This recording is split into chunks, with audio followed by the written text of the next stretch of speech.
Just like that, he flew off. So let me show you how I plant my garlic. You have to give me just a second to adjust the camera. All right, so there's what we have to show you the size of my hand versus what I'm planting. Let's get you all set up in the camera thing here. Now you can see the four-wheeler. All right, so what we're planting this year is a hardneck garlic. And how do you know what a hardneck garlic is? A hardneck garlic has this hard stem down the middle, and the garlic cloves come off pretty good. And if you'll see, these are nice sized cloves, and they're going to give me a nice sized bulb. And the reason I show you this is because that's going to tell you how far apart to plant them. The ones that we planted last year, which were left over from a year before, and they just weren't a good garlic that I would never plant again. So we bought these from Fedco this year. I like Fedco because you can buy a lot of organic things there, and I've had really good success with all of their products. So I try to give them, I try to not limit myself to one seed person or one company for some of my gardening things, because I think it's good to not necessarily just to spread the wealth, but to also add more variety to your garden and see what else is out there. And because I didn't want to replant that nonsense from this year, I've decided to go with these. So we're going to leave you right here. So what this is this is a solar powered mole keeper outer. I forget what it's technically called, but it makes a vibration under the soil and keeps moles out. It has seemed to work with mice as well. So any kind of a root crop that I'm planting, I have a few of those that I'll put out. I don't know if they help or not. I know that they helped just a little bit with the moles at our old house. So what I'm going to do is I'm going to take this, and this bed has already been prepped. So what we'll do is after I plant these, I will come back in and I'm going to just cover the top of this bed with leaves. I'll use the grass catcher and pull it on the back of the four-wheeler and go out under our trees and get a bunch of leaves, and I will just bury this thing with at least 8 inches of leaves for the winter. And I've always had a lot of success doing that because that's going to break down and help your soil later.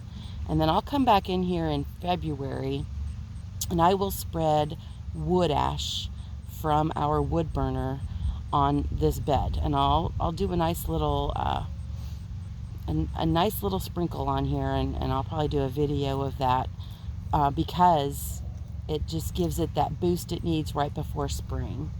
And so what we're going to do is we're going to keep our garlic watered up until about June really well, and then we're going to back off on the watering.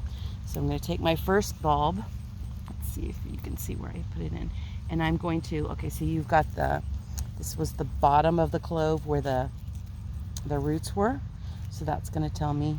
And then the pointy end is going to come up, and we're going to stick him in the ground. And he's going to go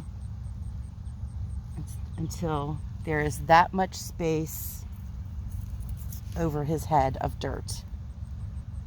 We want him to get in there pretty well. He's not like an onion. He's not going to pop out and sit on top of the ground to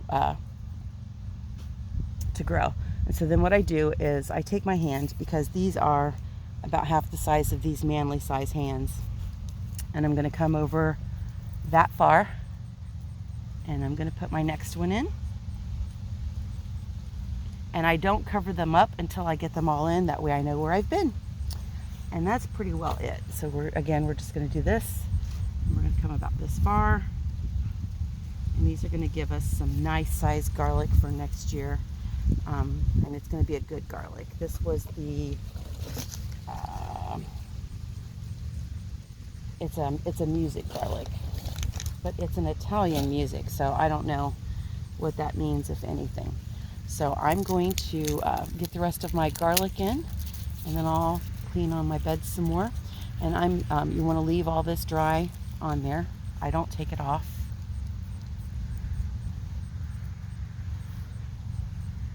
And this soil has all been worked, so it's really easy to push it in. Actually, what you saw me doing was pulling out a weed I missed. And one of the things I like about, and this is silly, one of the things I like about the hardneck is that the cloves are easier to separate from each other just by pulling this out. And I personally feel like I like the taste of these better, the big Italian cloves. I mean, if you're going to use garlic, you might as well get some from someone who knows a little something about garlic, and that's those Italians, right? So that's it for now, folks. It was a real quick video. If you have any questions, post them below and I will answer them. And we look forward to harvesting our garlic in July or August. Until then, be blessed and be a blessing.